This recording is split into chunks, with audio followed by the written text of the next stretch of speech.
Welcome to the Erotic Realm podcast, where we explore the psychology of darker desires. I'm Em, and if you're new here, welcome. I'm a psychosexuality nerd with a background in psychology, sociology, medical science, and Tantra. I'm also in a 24/7 collared relationship, and I'm passionate about humanizing kinksters. Join me here for in-depth one-on-one conversations as we explore the fascinating world of eroticism, one erotic realm at a time. If you love what we're doing here in the erotic realm, I'd like to ask you a quick favor. Can you follow and rate the show on Spotify? It helps the show reach more people like you.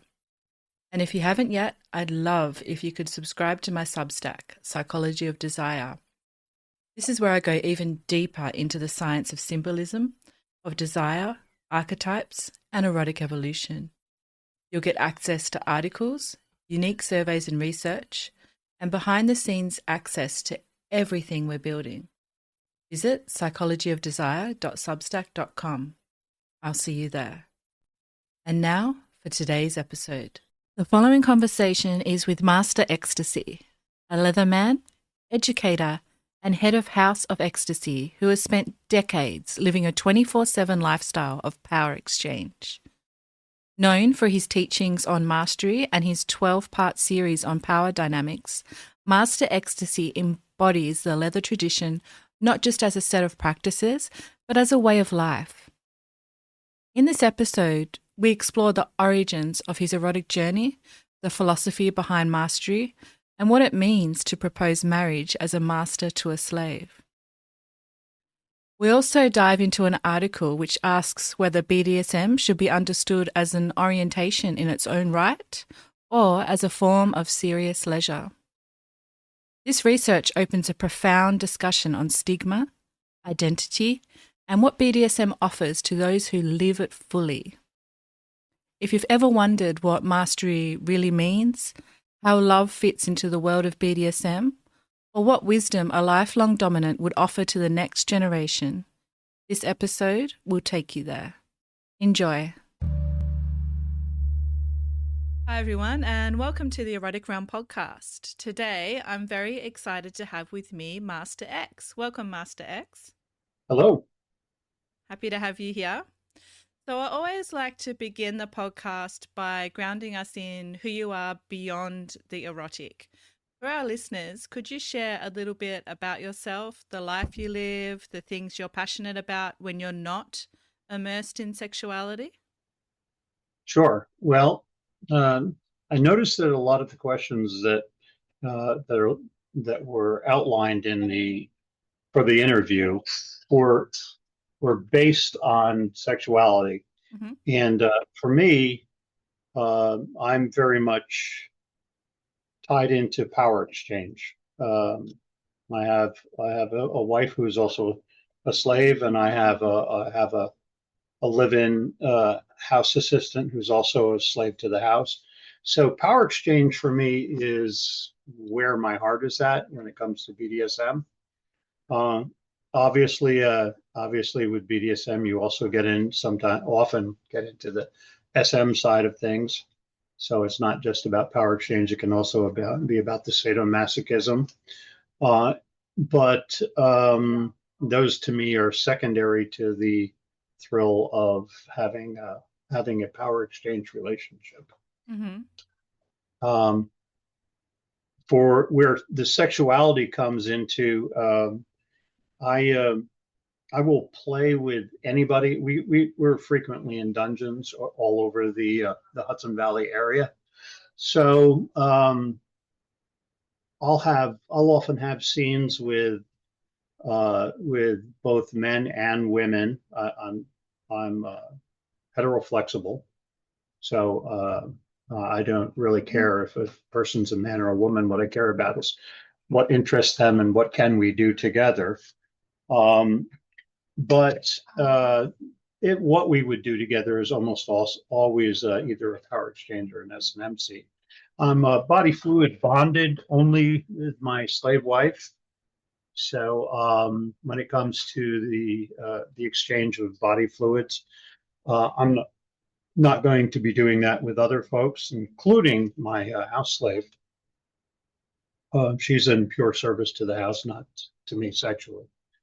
So I hope that doesn't turn off some of your listeners, but yeah, sex is, well, I consider myself to be a pretty horny individual. I'm not out there doing a lot of poly stuff with other people. No, we have all forms of sexuality and erotic on this podcast, so I'm sure it won't turn off people at all. And Cool. people also want to hear a bit about what you're up to when you're not exploring your eroticism. So you mentioned before we started the podcast that you enjoy kayaking. What are some things that you find yourself up to when you're not performing BDSM or exploring it? Well, just about anything that's related to entertainment or nature. We enjoy, say, visiting a friend for a pig roast or a barbecue, or camping or kayaking. Not so much on hiking these days. I am getting up there in age, but yeah, anything outdoors, anything that's entertaining.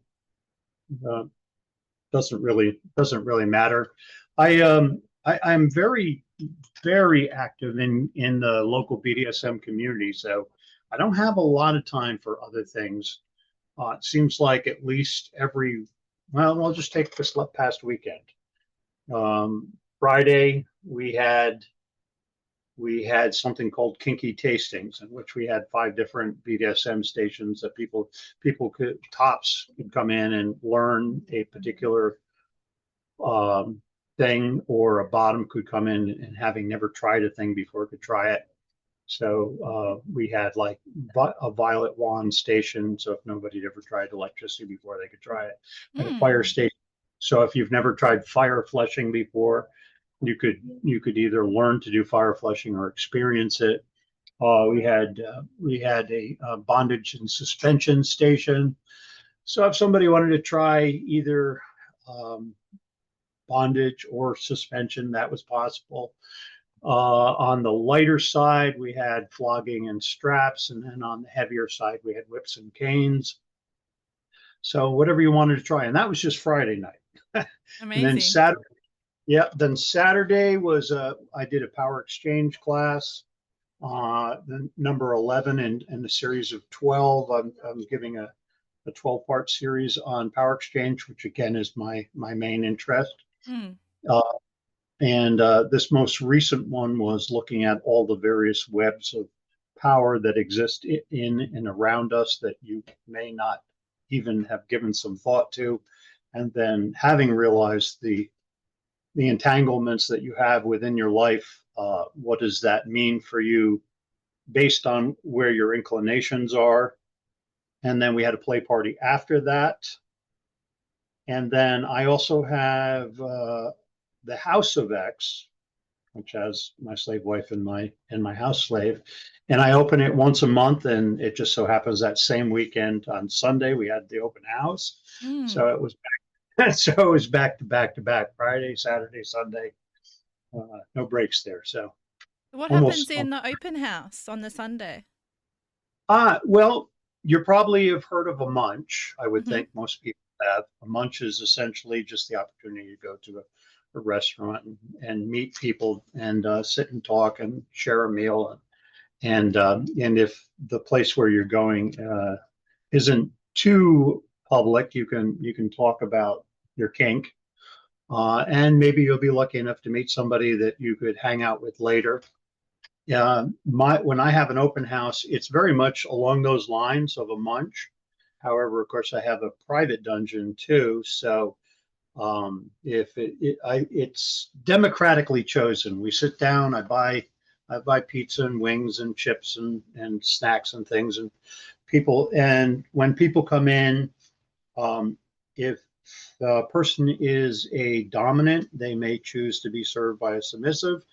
And if a person is submissive, they may choose to serve a dominant. So this gives everyone who's never had those opportunities before an opportunity to stick their toe in the water and test it out. Or they can just sit back and watch. And if they're nervous, very nervous, they can wear a white bracelet, and that makes them a pure observer. No one's allowed to interact with them unless they initiate. Mm. And then after the food is consumed and we're starting to wind down, and it's open to the group. Whatever that group wants to do that evening, we could watch a movie. I could pop in a DVD or pull something up on Netflix, or maybe we'll go. Maybe that somebody wants to do a scene. Somebody wants to learn something, so it could turn into a workshop or a demo or a play for other people to watch. The floor is open after the meal. This past Sunday, we had a young aspiring dominant who really wanted to exercise his three. He was using the flogger, right? I used a flogger and a cane. He was a bit. I'm gonna have to talk to him. He made a few mistakes, but nothing. Okay, so the young dominant wanted to use the flogger and a cane. So after speaking with my house slave, she was okay for with bottoming for him. So he got an opportunity to practice his caning and flogging on my house slave. So Mm. that's a typical open house. Mm-hmm. Okay. And you mentioned that you're also teaching a series at the moment on power exchange, which sounds incredible. Is that a course that you only teach in person, or is that available online as well? It's not online. It's it is a 12-part course. Mm-hmm. Um, would you like to hear the 12 parts? Sure. Okay, so the first one was on equality versus equity, meaning that most people are very strongly driven to try to establish a relationship in which equality is the primary focus of the relationship, whereas I prefer to think of things in terms of equity. Mm. What you get out of the relationship is as important to you as what I get out of the relationship.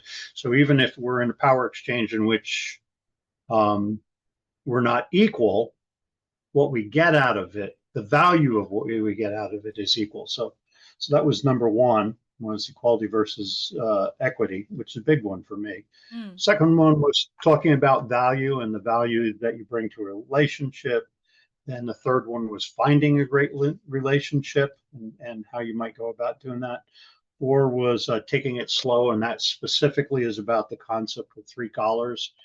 Um, I don't know how it works in the world in general, but here in this area, most of the masters that I know follow a principle of giving a slave a prospective, submissive or slave, a collar of consideration, followed by a training collar, followed by a final collar. And that slows the whole process down, gives people time to develop a better understanding of each other, what they're both looking for in the relationship, that kind of thing. Then I move on to the four areas of negotiation. That was number 5. Number 6 was the 3 slave responsibilities. And then number 7 was slave rights, what the 3 rights are. Number 8 was power exchange contracts. Number 9 was what is it that makes a good dominant. Mm. Number 10 is my power exchange relationship as issues. What do I do? It's just because you're in a power, you've found somebody in BDSM doesn't mean it's going to always work out perfectly, and sometimes you have to work through those issues. The most recent one, number 11, was everyone is in a power exchange. How is that possible? And then number 12 is life after death, supporting the survivor, which is coming up next month. Mm. That's so And important. well, yes, because if you're going to be not just a dominant, but Mm-hmm. an owner of property that is human, then you have to follow the 4 levels of priority, which are the slave's needs absolutely must come before all other things. And so, that's got to extend over into death. You have to care for your property both in life and prepare for your death so that they're properly prepared for that as well. The four typical priorities are needs of the slave, needs of the master, wants of the master, wants of the slave. So way down on the bottom is the wants of the slave. Way up at the top is the needs of the slave. And of course, my slave wife and I will sometimes argue about whether a thing is a need or a want. Yeah, I'm sure you can see that has a great opportunity for conversation. Yeah. So anyway. Amazing. So for the people listening that are interested in taking your course, I'm sure there's a few people, because it's not online, where is it available and where can they find out more information? Well, if this opens up to a broader audience who would like to do that, I could consider doing something along your lines of a Zoom, because I do Zoom meetings every Thursday with the Leather Culture Club. I could easily turn it into a Zoom class, but for now, what I'm doing is I'm teaching it at something we call the church. It's a dungeon that's managed by the Leather Culture Club, and when we have things that are specific to leather, those events will be sponsored by the Leather Culture Club. Otherwise, they're sponsored by the church itself. And these power exchanges are sponsored by the Leather Culture Club, right, at our dungeon, aka the church. Okay, so how would people find that on FetLife? Well, you're going to look for me. I'm Master X, also known as Master Ecstasy, and I got clever and did Xtac, but then people pronounce it Xtac. It's not Xtac. It's Xta, and C, Xtac, four letters. So Master _Ecstasy. If you find me, you'll find some of the groups that I'm associated with, and then you'll be able to find the classes that I'm giving, and the locations. And also, you'll also find my own blog. And in my blog, I often document what it's like to live a power exchange master-slave relationship 24/7. Yeah, I got my hands in way too much. And in terms of your location, where is that class being held so people can know whereabouts it is? Sure. It's a little college town, very much north of Manhattan or New York City. Yep. The town is called New Paltz, and we're in that location, a little college town, and it's almost directly north of New York City. From my location, it's about an hour away. From coming up from New York, it'd probably be about a 2-hour drive. Got it. Well, thank you. And thank you for everything that you do for the community with teaching these classes. It sounds amazing. It's huge to me. I get tremendous satisfaction from sharing the knowledge that I've acquired over the years that I've been doing this. And in particularly, it's very heartwarming when I run across somebody new for whom it's all new. When it's all new to you, the first thing that happens is frenzy. Have you heard the term frenzy? Yes. Yep. Okay. Yeah. So often people discover this life, and then all of a sudden it's all new and it's all very exciting, and they just want to dive in with both hands and both feet all at once and just immerse themselves in it. And they go into frenzy. It's pretty common, but we always try to slow people down and go, there'll be plenty of time for you to learn. Just don't make any mistakes while you're learning, But there's a story I like to tell. And it goes back to a dungeon that was just outside of New York in a little town, Wayne, New Jersey, and it was called the Cult of Fury. The place is closed now, as so many of the dungeons are now. The local people find out about these things and they shut them down, and for one reason or another, they come up with some reason that the dungeon has to be shut down. But the Cult of Fury was in an abandoned factory where a man was shooting porn by day. And he had all these sets. He had a set for doing a medical scene, like there were 3 walls and then a medical table, and another 3 walls, and it was a kitchen, and another 3 walls, and it had a coffin, like a vampire scene. And so he had all these sets, and and the place was very industrial. There were steel beams up in the ceiling with electric winches for lifting heavy things and moving them around the factory. And he thought, I should open this up at night and maybe make some more money if I open it up at night. So he opened up a dungeon. It was a beautiful place. It was just so industrial and cool and fun. And one night we were doing our usual play scenes, and there was a gentleman who came in somewhat elderly. I'm going to guess probably 65, 70 years old. And if you've been in a dungeon before, you know that usually after a scene, the top will take the bottom off to some couch somewhere and wrap them in a blanket and feed them chocolates and let them come back up out of subspace. And he was sitting on this couch watching the whole evening unfold. And we had gotten into a habit of, after the dungeon was closed, we would go to a diner like 2:00 in the morning, and because we didn't want to say goodnight, we wanted to hang out a little bit longer. So all my friends are getting together, and we're like, well, we go into the diner, and he says, oh, could I join you? And I said, sure, join us, please. So we all went off to the diner, and we're all sitting around the table, and he's sitting there listening. He's just sucking it all in, and then we got to the end of the evening now where it's like 3:00 in the morning. We out in the parking lot. We're all saying our goodbyes by our cars. And he says, I'm like, whatever he said, 65, 70 years old. He said, in my whole life, I've always thought there was something wrong with me.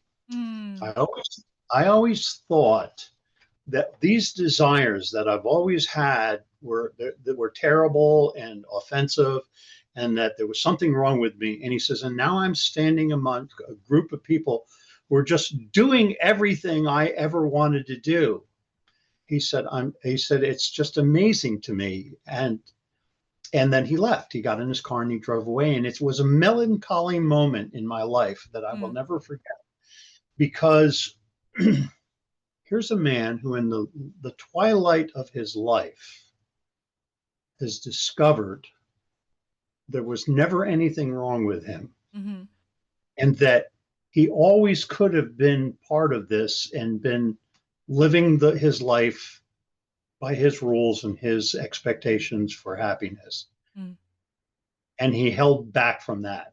And so when I meet a young person who is discovering this all for the first time, I'm so happy, because I don't want more people to get to be 70 years old and then finally let go of that throttle hold that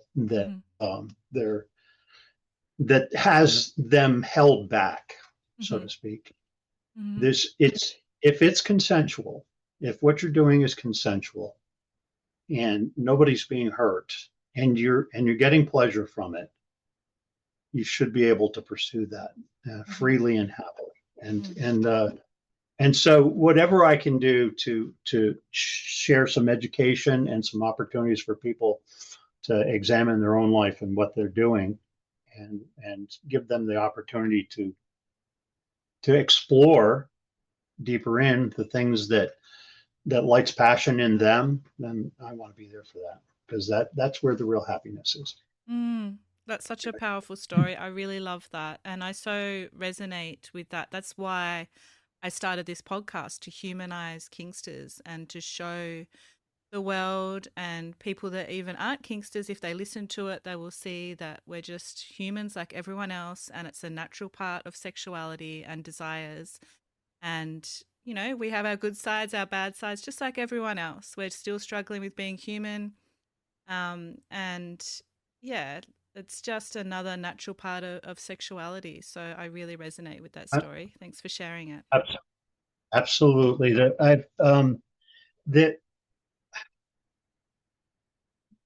There are two very distinct patterns out there right now. One is equality, in which two people must be equal in all things. And there's another pattern out there in which people negotiate and exchange levels of power. And I always say, if you took a tech company and you put Steve Jobs at the top of that company as the CEO, and you took Bill Gates and you put him at the top of that company, and they both ran the company together, but they each had a vote and there was no tiebreaker, the company would fail because their visions are so entirely different. You've got Apple and you've got Microsoft, and the two visions were so different that that if those two CEOs were trying to push their vision past the other person, but neither of them had the final say, that company would fail. And I think in some measure, that's what we of the kink community have to teach those people outside the kink community. And that's not to say that a man has to be in charge of family or a woman has to be in charge, or that all decisions have to run to even to one person. But at the end of the day, when you start dividing up the decisions to be made in the household, somebody has to have the final say. Because when there are two votes and no tiebreaker, you're going to have conflict. You're always going to have conflict. And I really think people need to think about that a little bit more, that while it's perfectly fine to have respect for each other and to have consent, you do need at the end of the day to talk about who's going to make the decisions on what areas of the household that you're running. And if you don't have that, you're going to have conflict that never gets resolved. And without the resolution, you're going to have resentment that builds up over time. And I really think that's part of the problem that we might be facing right now in relationships. Very well said. Thank you. So let's go back to the beginning. When did you first realize BDSM was more than curiosity, that was part of who you are? Oh, goodness. I'm the same as almost everybody I've ever talked with. There probably isn't a person out there that I talked with who doesn't have a memory of Batgirl tying up Batman, or a scene from The Gladiators with some guy running around in leather with a sword. It just seems that everyone has had some sort of memory in the beginning, which sparked them and created the basis for the beginning of their belief about how they would express themselves sexually. For myself, I know that at a very early age, I was very interested in sex. And it was in the early 60s that I would have been a young man. And in those days, many of the science fiction movies that were playing on the theaters were movies like they had Robbie the Robot and from Forbidden Planet, and then you had the creature from the Black Lagoon, and there was always this monster that was carrying off in the posters in the newspapers. There's always some monster carrying off some half-naked girl. And then you go to the movies and that scene never occurred. They just did that to try and get you to go to the movie. But I remember at the time thinking that I couldn't for the life of me figure out how sex would work, not at the early age when I first started thinking about it. But based on what I could surmise in my young brain, I figured it must start off as unconsensual and then becomes consensual. And obviously that was a very twisted, wrong thought, but it's where I started. And so kink turned out to be the place where I could live out some of those unconsensual, consensual fantasies. So for example, in BDSM, we often use CNC, which is consensual non-consent, right? So you're acting like it's non-consensual, even though at the heart of it, it's consensual. And I think for me, that's where it began. There's a club in New York City called the Kink Collective, run by a very nice trio, Mama Bear, dominant, and a slave to the dominant, but also in training to be a dominant young lady. And we had a very stimulating conversation about power.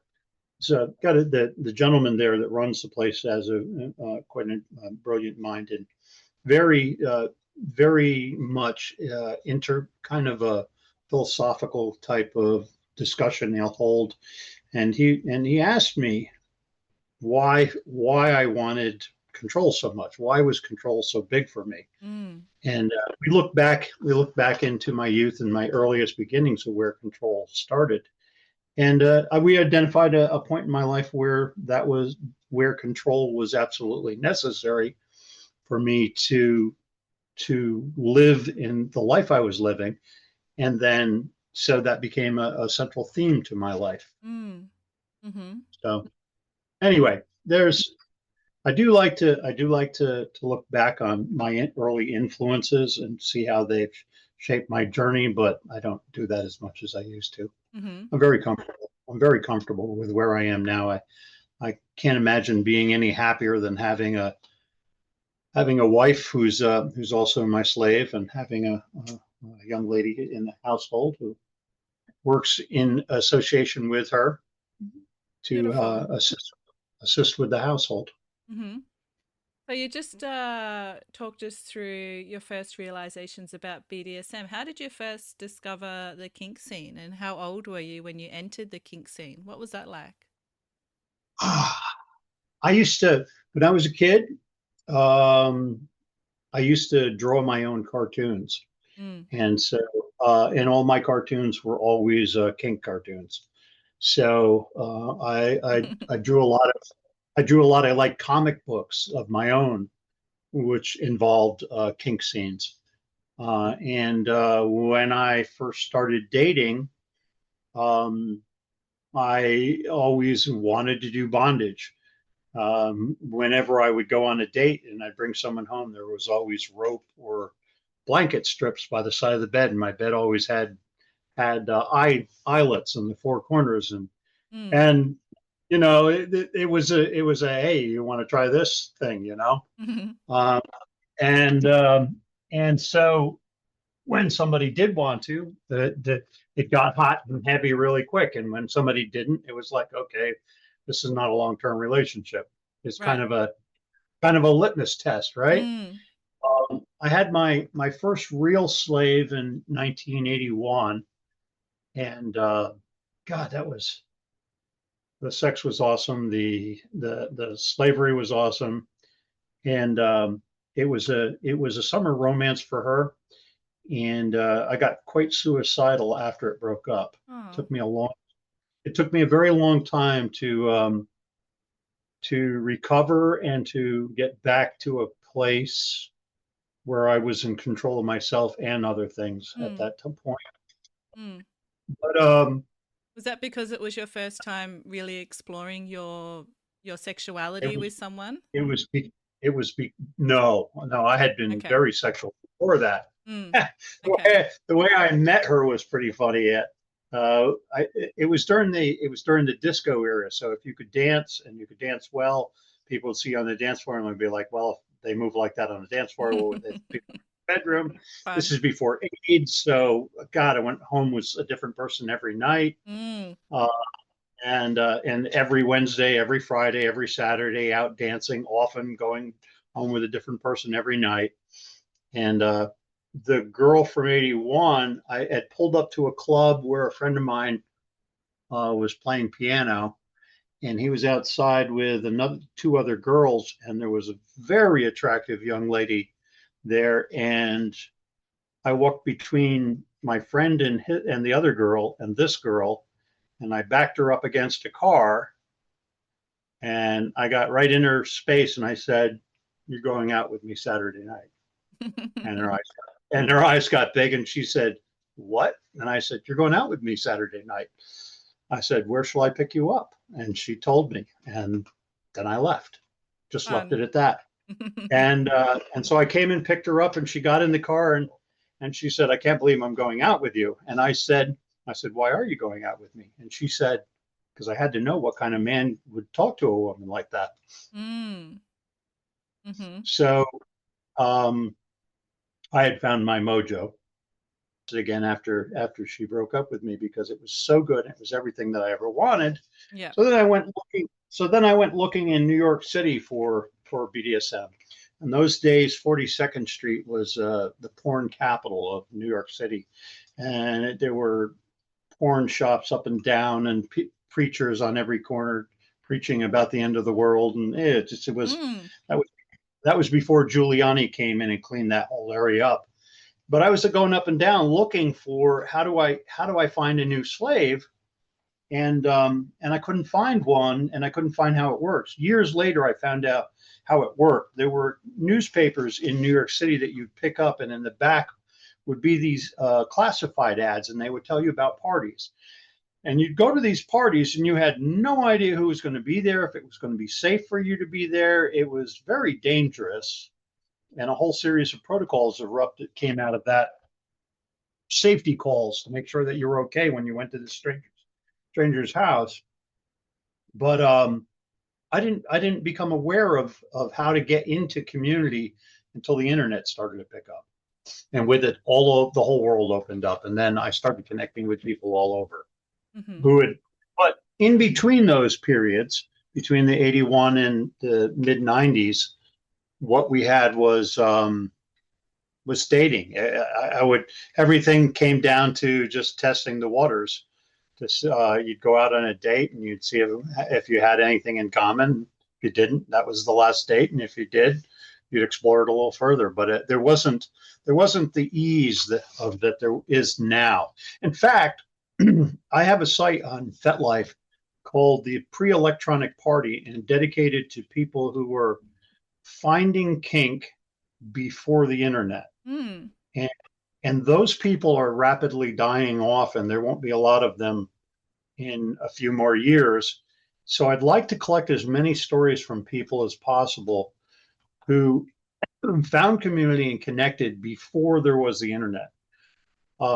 Most of the people were aware of the advertisements in the back of the kink magazines, but sometimes there were people who met somebody at a party, and they introduced them to kink parties. There's a gentleman who was a college professor who ended up going to a kink party and then throwing kink parties of his own. He had to keep the whole thing on the QT so he didn't lose his job. Things like that. There are a lot of people out there who got starts because they met somebody who was kinky, and that kinky person either threw a party or had invites to a party. But it was all word of mouth for the most part, most people. Yeah. And there's a broad range of listeners that listen to the Erotic Realm podcast, so I'm sure there'll be a few people listening now that had that experience. Can you just mention again what they search for on FetLife to find that group so they can tell their story? Sure. You look for me, which is master_XTAC, Master Ecstasy. Just when I'm speaking with someone, just Master X is fine. And then under my profile, you'll find that I have two groups: the Dominant Support Group and the Pre-Electronic Party. The Pre-Electronic Party is dedicated to collecting stories from people who found kink before there was the internet. I love that. Are you planning on publishing a book or a coffee table book or something like that? Or what are you doing with that group? You're just leaving it there? Yeah. No, nothing I'm doing is to generate funds. I do everything I do for the thrill of meeting people. There's nothing more rewarding than building friendships that last a lifetime, particularly when they're people who get you and like the things you like. So I love that. So Master X, we have a tradition on the podcast where I share a quote with you and we explore it. And today's quote comes from none other than Nietzsche. He wrote in his incredible work, Thus Spoke Zarathustra, in 1883. So Nietzsche said, "One must still have chaos in oneself to be able to give birth to a dancing star." Do you see BDSM scenes as a way of transforming chaos into something ordered, sacred, or beautiful, a kind of dancing star moment? Well, let's go back to that quote again. One must have chaos in one's heart, in oneself, to be able to give birth to a dancing star. So I guess he's touching on the beauty that can come from the chaos of the self. That's an interesting quote, because most people would think of chaos as a negative, but he's saying, what Nietzsche is saying here is that in chaos, which is this broad range of things happening all at once with no organization whatsoever, in all of that, a dancing star, and by a dancing star, he means something bright and beautiful and emerges from yourself. Mm-hmm. Yeah, I can see that. I can see that because there was a study done in which they were looking for what makes people creative. Creativity was not tied to intelligence or any of the usual things you would think. Creativity turned out, your ability to unlock your creativity comes from your ability to let go of your adult nature and play. In play, we just do things to see what happens. We're like the cat who pushes things off the table just to see it fall. So yeah, and one of the people I most dearly love is Master Snow. She's started as a submissive and now she's a dominant. When she is doing whipping, she dances, and everything she does is with a giggle and a smile and a playfulness to her. And I tend to be entirely too serious. I don't let go nearly enough. I try to be comical and cutesy and let myself go, but because of the value there, there is great value in letting go of your adult side and just doing things to see what happens and playing with things. Just be playful. We've forgotten how to be playful as adults. We forgot how to make a stick into an airplane and see it fly through the air and make little airplane noises, whatever else we would do with our imaginations. But yeah, I think he's got a good point there. Nietzsche does, and that the chaos, the disorder, arises new things, and in those new things, we find something shining within ourselves. So yes. And I think it's also important to remember that our animal nature includes play. Animals play as well. Like I'm just looking out the window and I can see two crows doing synchronized flying together. They must be going to mate soon. And, that's a form of play. And sometimes I think we forget that we're also animals and it's part of our nature to play. Some of us are more animals than others, but yes. Yes.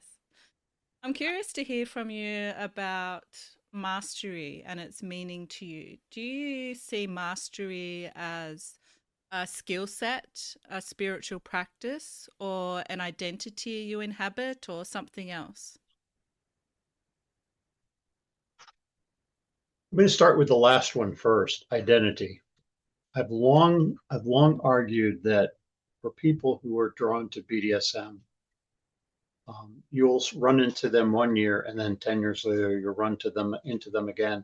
And 10 more years down the road, you'll run into them again. They are forever a submissive or a slave or a dominant or a sadist or a masochist or a master. And they might not be two things together, but they are all their personality, the things that fires their passion and imagination is forever deeply embedded into their soul. And that it's been said that that some sexuality is an orientation. I absolutely think that for certain aspects of BDSM, it's an orientation. It is who we are in our hearts. It's who we must be, and without it, we wither and die. I see all the time married couples in which one person has a need for BDSM and the other does not. A famous thought that comes to mind when I'm thinking of that is a friend from the state of Florida in which she liked OTK, over the knee spanking, giving, not receiving. And her husband was like, well, hell no, I'm not getting over your knee. And she was like, well, can I go to spanking parties? And he said, sure, just as long as you're not having sex with another man, go right ahead for it.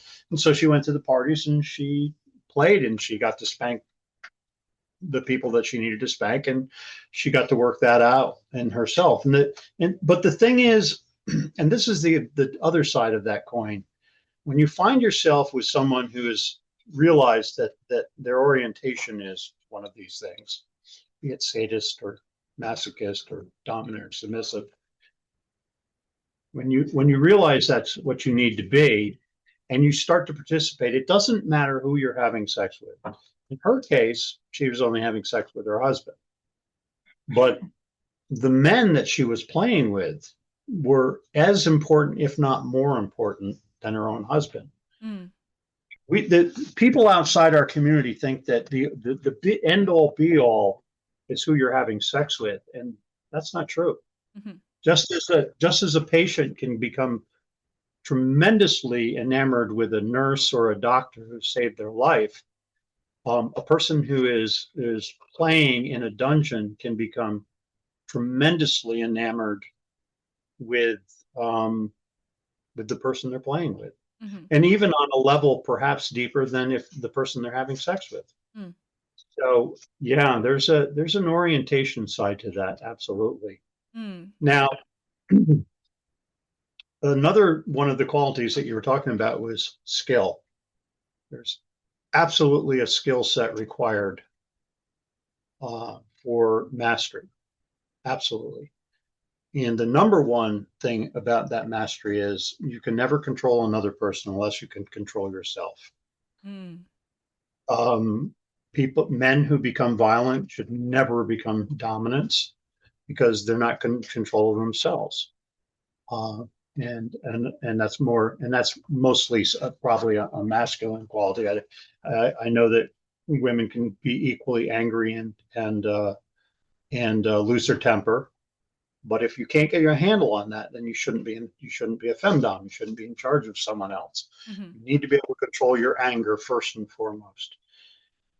Submission, on the other hand, is an entirely different set. It's when a dominant and a submissive first begin to talk, there's an interesting thing that happens. The dominant wishes to take control immediately and begin setting the groundwork and the framework for their domination. And what they're giving is the gift of their domination. That's what a dominant gives. They gives the gift of domination. What a submissive gives is not their labor. They give trust. They're trusting. Their choices have narrowed down to just to become an extension of the will of the master. And in so doing, they have to trust the judgment and the decisions of that person. And trust is not something that is given. It's something that's earned. Trust takes time because you can say anything you want to say, but it's what you do that reveals you. Mm-hmm. A person can say anything, but what they do shows the real them. So a slave, a submissive, has a problem. They need time to understand whether or not the person they're offering their services to is trustworthy, and they can only know that through time and experience. But the dominant can start dominating immediately. That's why I always press for the three collars: the collar of consideration, the collar of training, and the final collar. You need time for the slave to understand whether or not they're offering their slavery to a worthy master, somebody with the skill sets to control themselves and therefore control another person and to make good decisions. And the slave is offering trust, and they need time for that to happen. So it's there's I would say very much so. Now, does a slave come with other skills? Absolutely. The value of a slave is determined by their experience and the training that they've undertaken. They go to munches and they go to workshops, go to classes, and they develop a whole series of skill sets that will become useful to that they will bring to a relationship, and therefore bring the value of that education to the relationship. So that's where their skill, but those skills can be picked up. The dominant side is kind of an introverted journey to make yourself better. Certainly you can study Nietzsche, and you can study the 40 rules of power, and you can read books on all kinds of power, and you can study and all of the writings that include the exercise of power. But at the end of the day, it doesn't mean anything if you haven't taken control of yourself. Mm-hmm. Yeah. Beautifully said. Now, another tradition on the podcast is exploring a research article with you, and today's research article is titled, "Is BDSM a Sexual Orientation or Serious Leisure?" So in this article, the authors explore whether BDSM is better understood as serious leisure, like an all-consuming hobby with skill, community, and dedication, or whether it functions more like a sexual orientation, as you just mentioned. So the paper agrees with you and suggests that BDSM is an orientation for some people. And they also suggest that framing BDSM as an orientation could reduce stigma. Do you think that this would be the case? Would recognition of BDSM as an orientation help reduce stigma? I do. However, I think they're missing something important. Sure. What they're missing here is, in the 60s, the whole universe went through a major cultural shift. Before, in the 50s and before, if a woman had sex, there was a chance of a child. And if there was a chance of a child, then they had to have a husband lined up to take care of them and the child. And then in the 60s, birth control came out, and birth control caused a major shift in the whole of society. When birth control started, you ended up with sex being able to be a thing of simple pleasure and no longer about childbirth. And the danger of a child arising from sex became not completely, but almost completely extinguished. And so you had the start of the sexual revolution and the feminist movement in the 60s into the 70s. And the 60s and 70s were awesome for sex. You had free love and free childs and hippies, and you had the disco area and the one night stands. It was an incredible time to be alive in the 60s and 70s. And then, and during that period, BDSM was very much sexual. A friend of ours, Master R from the Law Domain in upstate New York, is still very much on the sexual side of BDSM. And he goes all the way back to the 70s and has never lost that connection. But when AIDS broke out in the 80s, sex and the whole sexual revolution shut down. People went back to one single partners. They went back to marriage as a model, but there was still the sexual revolution, desire for the sexual revolution. So the 80s and 90s were a very confusing time, because you had AIDS, you had, I don't want to die because I'm promiscuous. And so as a result, BDSM became not about the sex, it was all about the BDSM. So dick pics were out. You couldn't do a dick pic because you obviously think that BDSM is about sex, and you're an idiot. And to this day, that is prevalent. However, here in 2020 and beyond, people have had enough of that crap. They want to go back to the sexual revolution. They want to go back to poly and having sex with multiple partners and be sex positive clubs and so forth.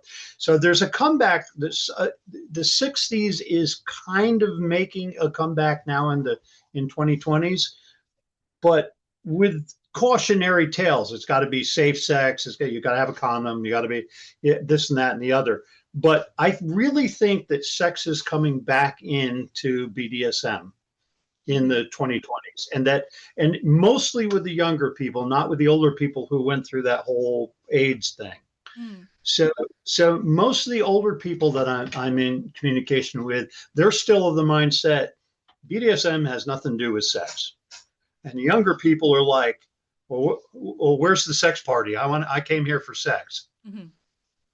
And I really think that it's going to continue to expand. I think in the 2030s, we're going to see a resurgence of sex as part of BDSM if society in general doesn't go ultra conservative. We will see.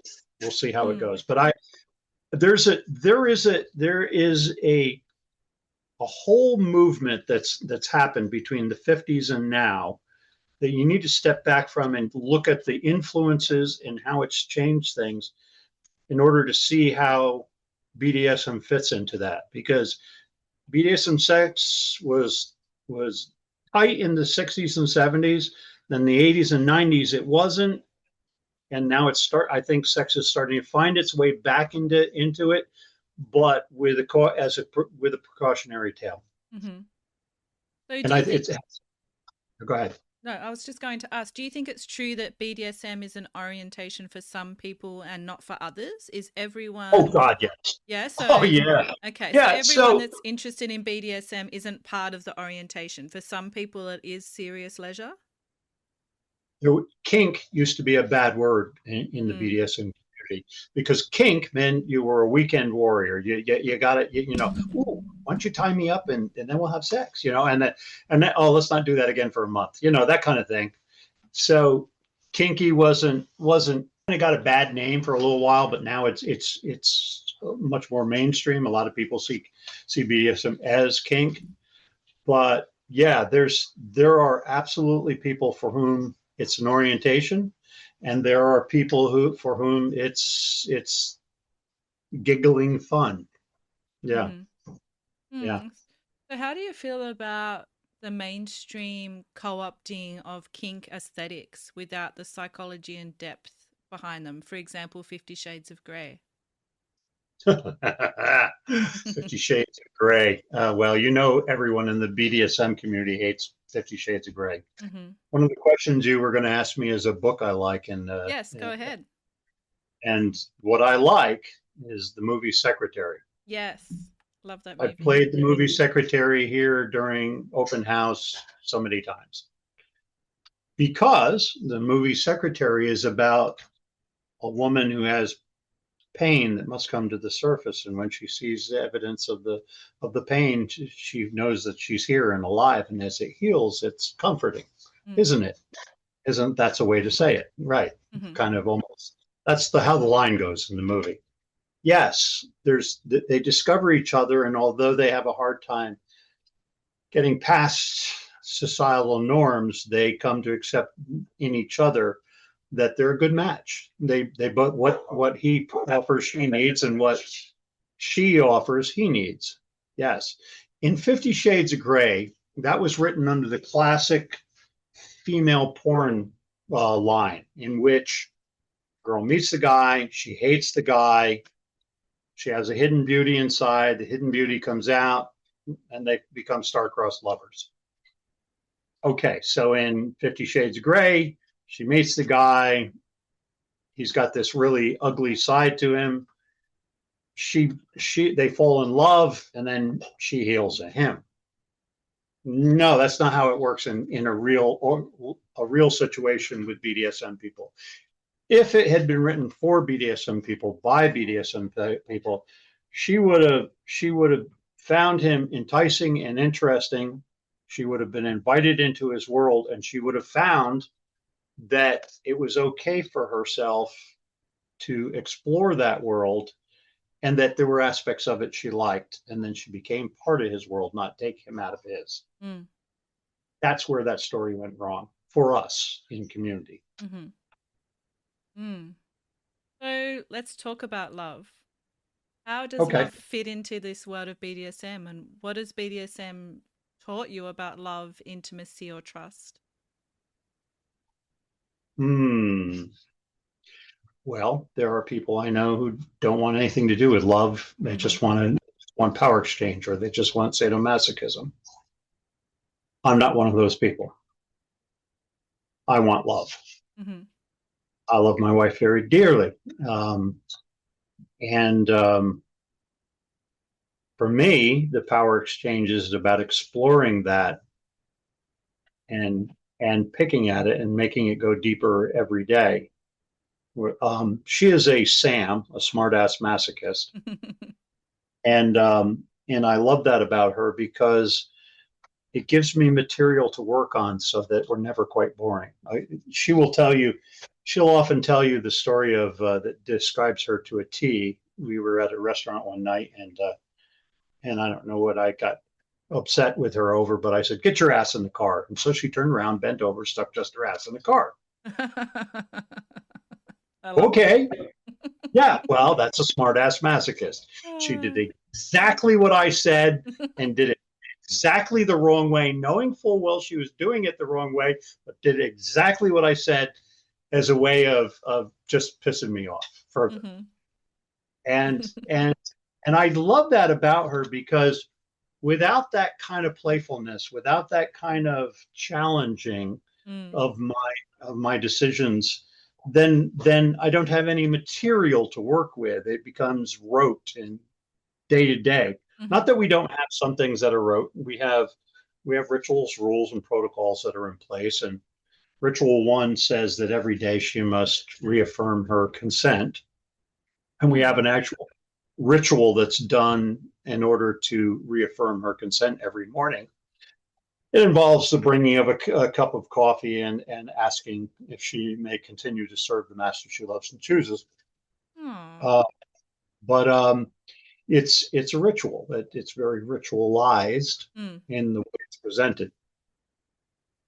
Yeah. So, and I'm always looking for ways to get deeper between her ears and get inside her mind a little further and drive the submission lower. And she's always looking for ways to test me, so to keep me on my toes. Mm-hmm. So it's fun. That sounds like amazing chemistry. How long have you been together? She became a collared slave in 2018. Mm-hmm. And I didn't marry her for 3 years. Well, I've got a great story if we've got time for you. Of course, yeah. Okay. So 2018, I collared her. I gave her a final collar. And in 2021, I had to go in for surgery. And of course, with surgery, the anesthesiologist may make a mistake and you may never wake up. So there's always a danger, even in the simplest surgery. So, and because her protection is my most important responsibility, I needed to make sure that she was protected if I should die in surgery. So I decided that I needed to marry her in 2021 for her protection legally. And if anyone knows me, they know there's no way I'm getting down on my knees and begging a woman, my slave, to marry me. It's not the way it works. It's not in the cards for me to do that. So I gave a lot of thought to this for time. And then I finally I realized exactly how a master such as myself would propose marriage to a slave such as mine. And so she was out in the kitchen. I called her and I said, "Slave, get in here." And she came bouncing in from the kitchen. I said, "We have to renegotiate your hard limits." And she got these great big eyes and she's like deer in the headlight eyes, like, "Oh no, now what does he want to do to me?" And I said to her, "Would it be a hard limit for you if I was to say, order you to marry me?" Well, the grin could have split her face from ear to ear. And she said, "No." And I said, "Good, you're going to marry me on the date and time of my choosing." And she trotted back out in the kitchen, and that was that. And that's not the end of the story. That was the fun part, how I got the thing to go down. I gave her a week. I told her a week before I planned the wedding that she was going to get married. And you should have oh my God, you should have seen the flurry of activity. Oh, good Lord. She needed somebody to do her hair and somebody to do her makeup, and she had to find a dress and all that stuff. And I'm like, look, the marriage is about legal stuff. We were married 3 years ago. Mm. When you became my full-time slave, that was the marriage. Mm-hmm. This is a formality. This is the government getting involved now to recognize us as a union. So just relax, take a deep breath. It'll be good. Mm. Beautiful. I Anyway. haven't really considered a dominant getting down on one knee before, as you explained. So that's really interesting. Thank you for sharing that. I never did. If anyone's getting on their knees, Uh-huh. I love it. not going to be me. Mm-hmm. Now, the last tradition that we have on the podcast is where I ask you a question sourced by the listeners. And today, one of the listeners wants to know, if you could give one piece of advice to a young male dominant, what would that one piece of advice be and why? Oh, I see so many young male dominants, and there's so few female submissives for them out there. Mm.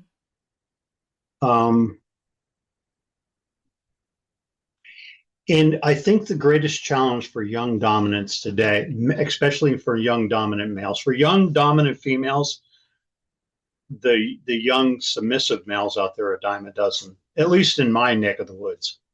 We are very top heavy on femdoms and very bottom heavy on female submissive. So if we're talking to a young male wannabe dominant, all I can say for them is don't lose hope. Hold on to what you know in your heart you yourself to be.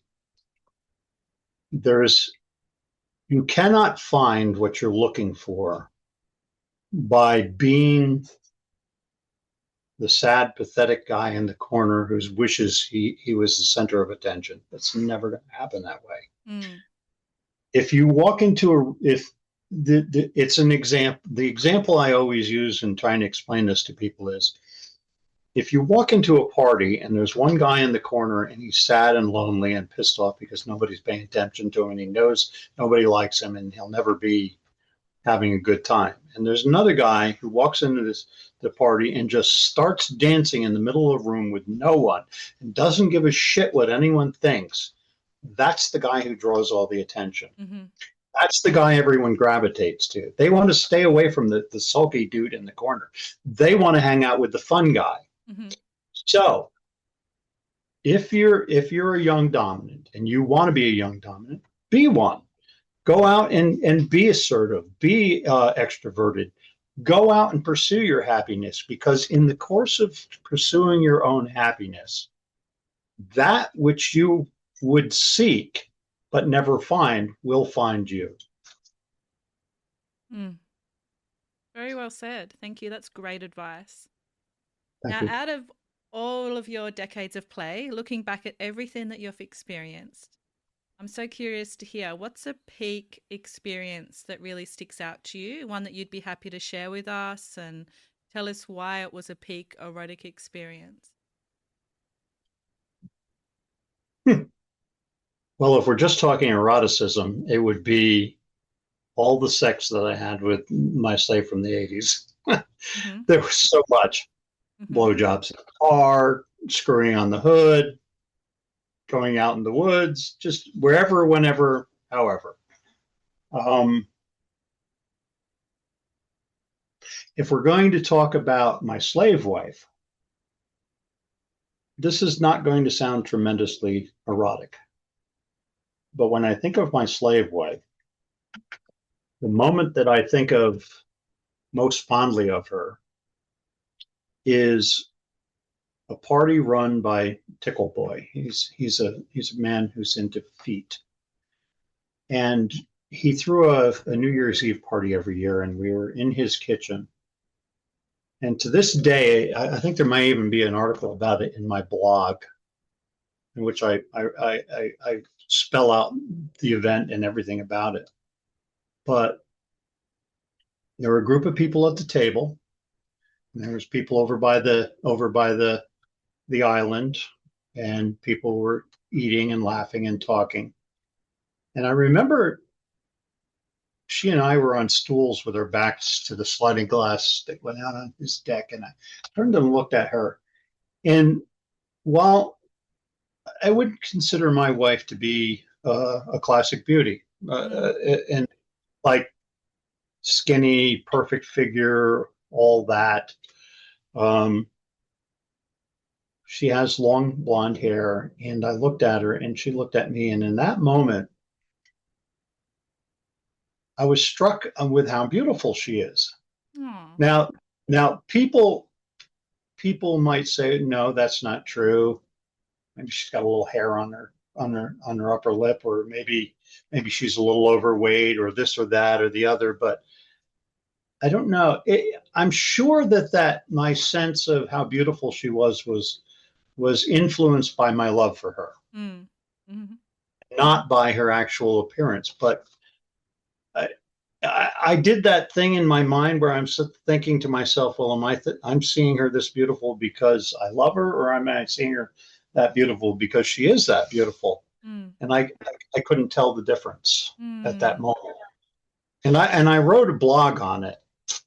But to me, that moment, that party was always fun. We would go down the basement, and I would usually do fire play because now I was known as the fire guy at that time in the area, and I would fire flush people, and other people would do bondage and floggings and things. But that moment at the table was the moment that sticks out in my mind the most, of Mm. an evening spent with friends and most importantly, my slave wife. So, what's something you are looking forward to in the future in terms of your BDSM practice? I'd like the church to be completely solvent, and our leather culture club to grow. I'd like more people to come forward and realize that leather can be a way of life dedicated to honor and to integrity. Mm-hmm. Uh, I would like Hawks to continue to move forward and to continue to have more people coming to visit us on third Sundays and to play and meet others. And I'd like to continue to educate in the community in the area. Those are things that bring me pleasure. So yeah, Mm. I'd like those things to continue and to grow and the circle of friendships and connections to get ever larger and stronger. So community focused. I love it. So, Master X, if you had to describe your sexuality in one word, what would that be? We talked about this earlier Mm-hmm. around the dinner table, and I'm Mm-hmm. afraid I have to cheat here and sort of use two words. It's Cool. power exchange, Mm. Mm-hmm. which is technically two words, but it's the only way to describe my main kink. My main kink is and always has been power exchange. Mm. I live in a world in which I must have a certain degree of autonomy for myself and a mastery over my environment. And without that, I can't breathe. Mm. Well, I'd like to thank you for being here today and sharing your story, Master X. Thank you. It's been a pleasure. Thank you again. I'm Em, and this has been the Erotic Realm podcast. Thank you for listening to the Erotic Realm. If this episode stirred something in you, please take a moment to follow the show, leave a rating, or write a review on Spotify or Apple Podcasts. It helps more people find the show and brings visibility to this deeper conversation about eroticism and self-understanding. I'd also like to invite you to dive deeper into the psychology of desire, including my writing, research, and upcoming courses over at psychologyofdesire.com. And if you want the full experience, join thousands of curious minds on my Substack at psychologyofdesire.substack.com, where I release the Psychology of Desire case files, behind-the-scene thoughts, and intimate reflections every week, plus more.